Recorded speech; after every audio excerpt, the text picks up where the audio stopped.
સિતારે જમીન પર એક ખૂબ જ મજાનું પિક્ચર રહ્યું, જોઈને ખૂબ જ મજા આવી, બાળકોએ પણ ખૂબ જ મજા લીધી.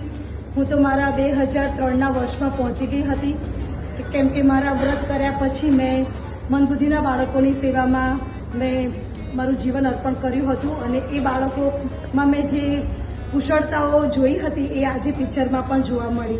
એટલે મને એવું લાગે છે કે દરેક વ્યક્તિમાં, દરેક બાળકમાં કંઈક ને કંઈક નવું છે જે શિક્ષકે, માતા પિતાએ શોધવાની જરૂર છે. બીજું, જીવન એટલું સુંદર છે છતાં પણ આપણે નાની નાની વસ્તુઓને લઈને જીવનમાં દુઃખી થઈને બેઠા છીએ. જ્યારે અહીંયા બાળકો આપણને બતાવે છે કે જીત્યા કે હાર્યા એનો કોઈ ફરક પડતો નથી. એ લોકોએ ખૂબ જ મજાથી એમની હારને પણ સ્વીકારી. તો આપણે જીવનમાં હંમેશા ખુશ રહીએ અને પ્રભુએ આપણને જે જીવનરૂપી ભેટ આપી છે એની મજા લઈએ અને આપણી આજુબાજુના લોકોને પણ જીવન જીવતા શીખવીએ. જસ્ટ આ લોકોએ જે રીતે આપણને શીખવાડ્યું છે આપણે પણ બીજાને ખુશ રહીને ખુશીથી જીવન જીવવાનું શીખવતા રહીએ. Thank you so much Shriram theatre and Tarun sir. Thank you so much. Same time